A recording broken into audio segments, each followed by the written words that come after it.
நண்பர்கள் அனைவருக்கும் வணக்கம். உங்கள் கேஜி மீடியா 1 மற்றும் 5 சேனல்ல இன்னைக்கு நம்ம எதை பத்தி பார்க்க போறோம்னா, ராமேஸ்வரம் போய் நம்ம பித்திருக்களுக்கு திதி கொடுத்தோம்னா சாபங்கள் மற்றும் தோஷங்கள் நீங்குமா, நீங்க அதை எதை நம்ம செய்யணும், எதை செய்யக்கூடாது என்பதை பற்றி தான் பார்க்க போறோம்.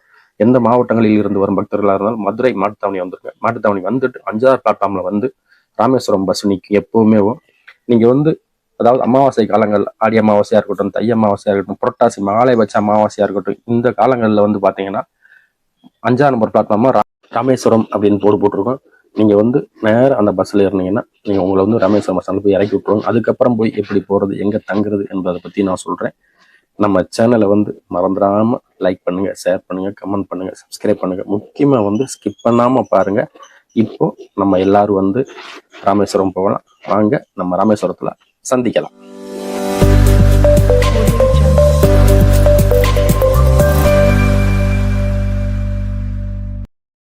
நண்பர்களே, இப்போ நம்ம ராமேஸ்வரம் பஸ் ஸ்டாண்டில் இறங்கிட்டோம்.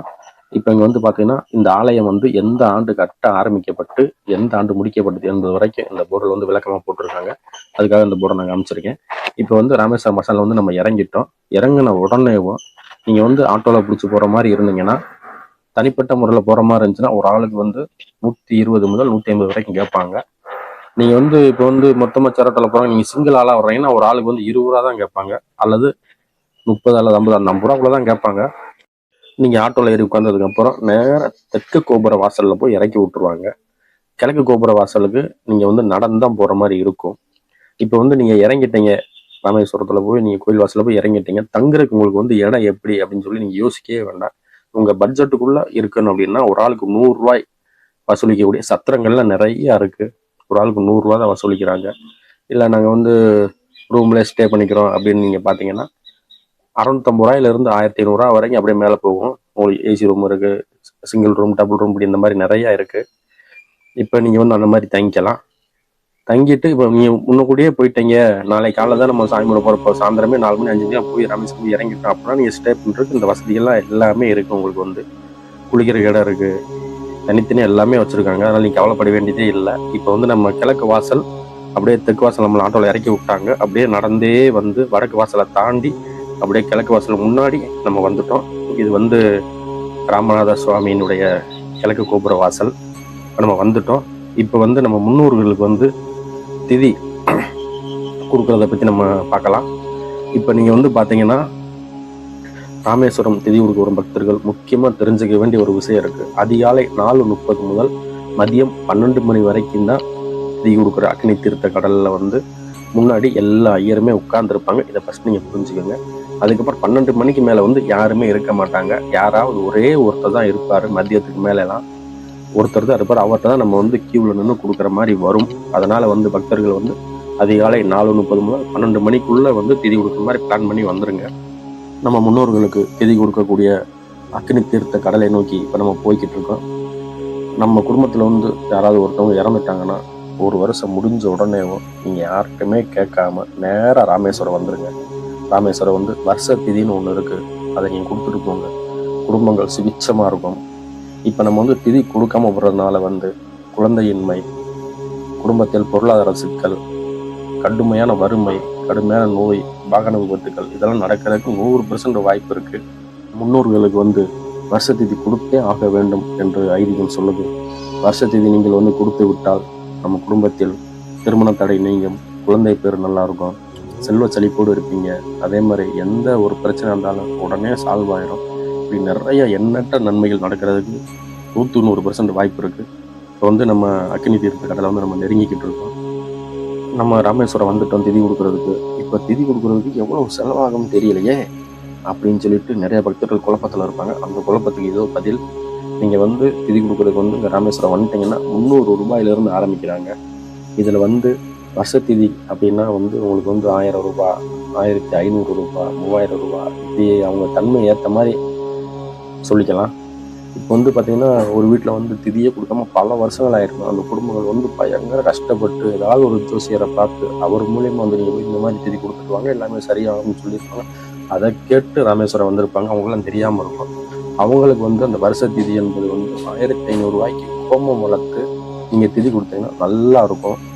அவ்வளோ விஷயங்கள் இருக்கு. இப்போ நம்ம அக்னி தீர்த்த கடல் நம்ம வந்துட்டோம். மொட்டை எடுக்கும் பக்தர்கள் வந்து உங்களுக்கு அக்னி தீர்த்த கடலுக்கு எதிர்த்தாப்புலேயே தலைமுடி எடுக்கும் இடம்னு போர்டு போட்டிருக்கோம். அங்கே போய் நீங்கள் டோக்கன் வாங்கிட்டு நீங்கள் தலைமுடி எடுத்துடலாம். பக்கத்துலேயே பாத்ரூம் இருக்குது, குளிச்சுக்கலாம். குளிச்சுட்டு இப்போ நீங்கள் வந்து நேரம் ஐயரை பக்கம் வர்றீங்க. வந்துட்டு அவர் வந்து ஒரு செம்பு கொடுத்து கடலில் போய் நீங்கள் தண்ணி மொந்துட்டு வாங்கன்னு சொல்லுவார். நீங்கள் வந்து 11 முங்கு முங்குங்க, அதான் நல்லது. பித்ருக்காரகன் என்று சொல்லக்கூடிய சூரிய பகவானை பார்த்து வணங்குங்க. வணங்கிட்டு 11 முங்கு முங்கிட்டு அதுக்கப்புறம் அந்த செம்பில் தண்ணி மொந்துட்டுவாங்க. தண்ணி மொந்துட்டு வந்து அவர்கிட்ட கொடுத்தீங்கன்னா அந்த தண்ணியை ஊற்றி நீங்கள் வந்து அரிசி மாவு வந்து பிண்டம் பிடிக்கிற மாதிரி வரும். ஒரு 5 பிண்டங்கள் வந்து பிடிக்கிற மாதிரி வரும். நல்லா கெட்டியாக பிசைஞ்சு கெட்டிய 5 உருண்டைகளாக பிடித்து கொள்ளுங்கள்.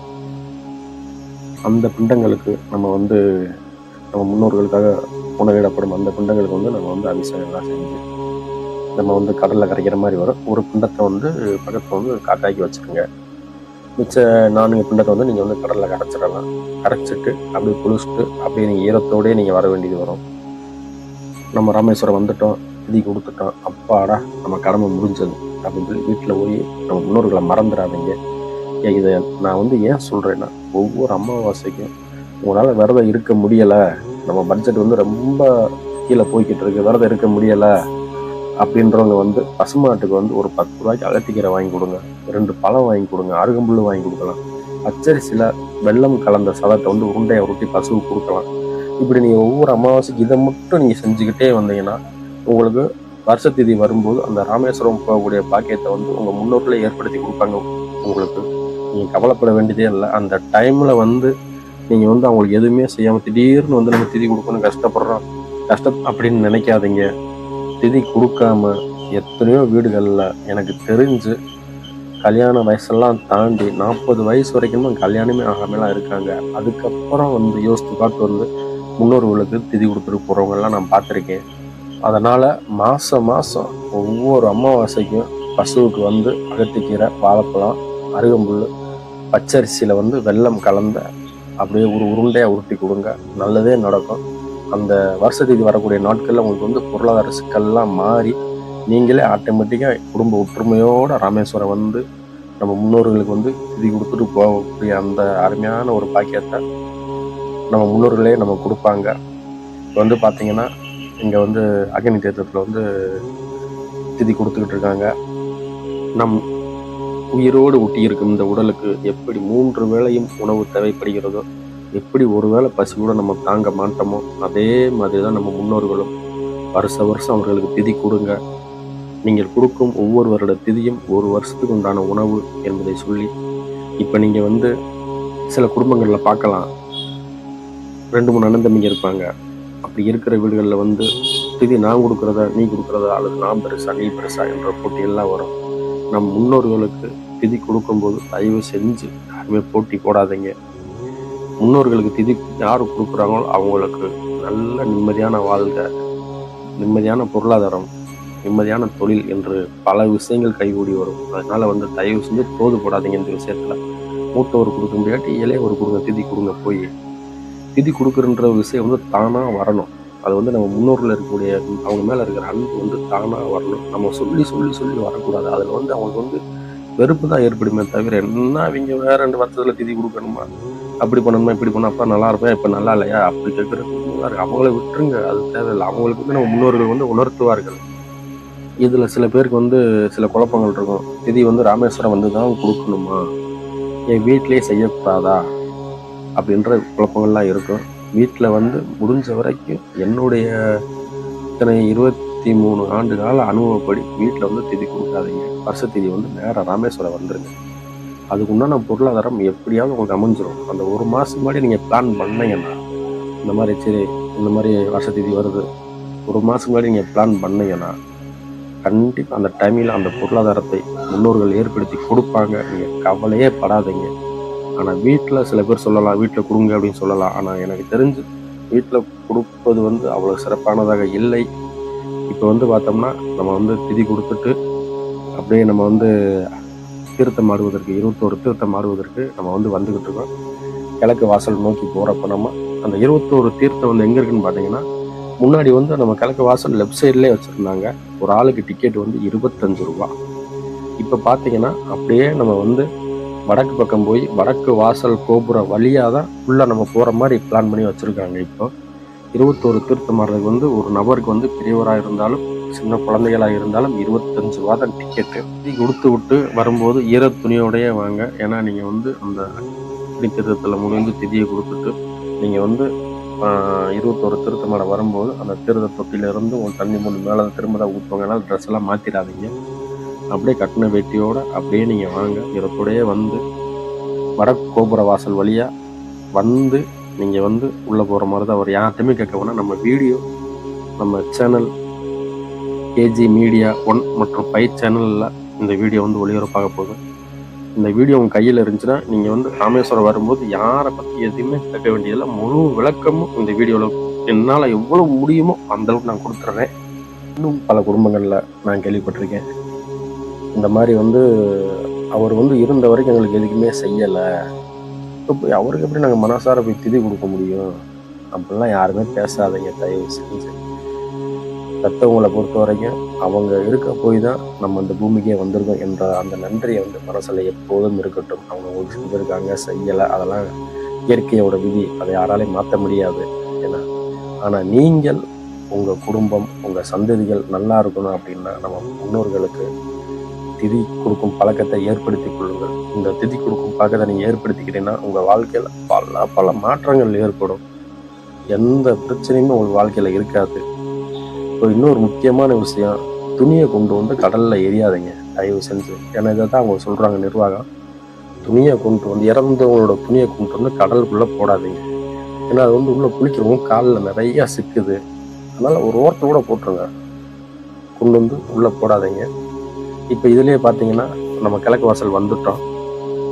வடக்கு கோபுர வழியாக வந்து நம்ம 22 தீர்த்தம் ஆடுவதற்கு உண்டான வழியை தான் அவங்க வந்து போட்டிருக்காங்க. மொத்தம் வந்து 22 தீர்த்தம் இருக்குது. தீர்த்தம் ஆடுவதுக்கு வந்து நம்ம வந்து வடக்கு பக்கம் போய் வடக்கு வாசல் வழியாக நம்ம வந்து கோயிலுக்குள்ளே வர்ற மாதிரி வரும். அந்த 22 தீர்த்தம் ஆடுவதுக்கான பாதையை தான் அவங்க போட்டிருக்காங்க. அதே மாதிரி வந்து கோயில் முன்னாடி வந்து செப்பலை கழட்டி போடாதீங்க. செப்பல் வைக்கிறதுக்கு ஸ்டாண்டு நிறைய அது பக்கத்துலேயே நிறையா இருக்குது. உங்கள் லக்கேஜை வைக்கிறதுக்கும் ஸ்டாண்டு நிறையா இருக்குது. லாக்கர்கள் நிறையா இருக்குது. நீங்கள் யார்ட்டையுமே கொடுக்க வேண்டியதில்லை. ஒரு ஆளை உட்கார வச்சுட்டு நீங்கள் துணி பூரா பார்த்துக்கப்போ நாங்கள் போய் சாமி கும்பிட்டு வந்துடுறேன் அப்படின்னு சொல்லிட்டு போக வேண்டிய அவசியமே இல்லை.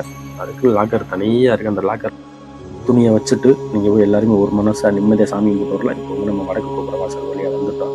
அந்த வடக்கு கோபுர வாசல் வழியாக உள்ளதான் நம்ம வந்து 22 தீர்த்தம் ஆடுவதற்கு நம்ம போகணும். ஒரு ஆளுக்கு டிக்கெட் வந்து 25 ரூபா. பெரியவங்களாக இருந்தாலும் சின்னவங்களாலும் சரி. உள்ளே போய் 22 தீர்த்தம் ஆடிட்டு ஆண்களுக்கு தனியாக துணி மாற்றுவதற்கு அறையும் பெண்களுக்கு தனியாக துணி மாற்றுவதற்கு அறையும் உள்ளே கொடுத்துருக்காங்க. நீங்கள் அந்த துணியை மட்டும் உள்ளே கொண்டு போயிருங்க. கொண்டு போய் துணி மாற்றிட்டு கோயிலுக்கு வெளியே வந்துடுறீங்க. கிழக்கு வாசல் வழியாக வந்துடலாம். வந்து சுவாமிக்கு ஒரு அர்ச்சனை தட்டு, அம்பாளுக்கு ஒரு அர்ச்சனை தட்டு, ஒரு தட்டு மட்டும் வாங்கக்கூடாது. அம்பாளுக்கும் சுவாமிக்கும் 2 அர்ச்சனை தட்டு வாங்குங்க. வாங்கிட்டு உள்ளே போய் அம்பாளுக்கு சுவாமிக்கு அர்ச்சனை பண்ணி முடிச்சுட்டு அப்படியே வெளியே வந்து நீங்கள் உள்ளே அர்ச்சனை பண்ணும்போது அர்ச்சனை டிக்கெட் வாங்கி தான் ஆகும். இதில் ஸ்பெஷல் டிக்கெட் வழியும் இருக்குது, பொது தரிசன வழியும் இருக்குது. நீங்கள் வந்து அம்பாளையும் சாமி கும்பிட்டு வந்துட்டு வெளியே வந்து உங்களால் முடிஞ்ச வரைக்கும் ஒரு 10 பேருக்கு அன்னதானம் செய்யுங்க. அன்னதானங்கள்லேயே வந்து தயிர் சாதம் ரொம்ப சிறந்தது. நீங்கள் முடிஞ்சால் உங்கள் வசதியை பொறுத்து சாப்பாடு 10 பேருக்கு ஹோட்டலில் சாப்பாடு 10 பேருக்கு வாங்கி கொடுக்கலாம். ரொம்ப புண்ணியம். இப்போ நீங்கள் வந்து இந்த முறையில் வந்து திதி கொடுத்துட்டு நீங்கள் வந்தீங்கன்னா ரொம்ப விசேஷமாக இருக்கும். உங்கள் வாழ்க்கையில் வந்து பல சுபிட்சமான விஷயங்கள் நடக்க ஆரம்பிக்கும் என்று சொல்லி இதுவரை உங்கள் கேஜி மீடியா 1 மற்றும் 5 சேனலை வந்து ஸ்கிப் பண்ணாமல் பார்த்ததுக்கு உங்கள் அனைவருக்கும் மனமார்ந்த நன்றிகள். இதன் மூலம் பல தகவலாக தெரிஞ்சிருப்பீங்கன்னு நம்புகிறேன். இன்னும் நிறைய தகவல்கள் இருக்குது. மீண்டும் உங்களை அடுத்த வீடியோவில் சந்திக்கிறேன். நன்றி கூறி விடைபெறுவது நான் உங்கள் கர்ணன். நம்ம சேனலை வந்து சப்ஸ்கிரைப் பண்ணிடுங்க. நன்றி, வணக்கம்.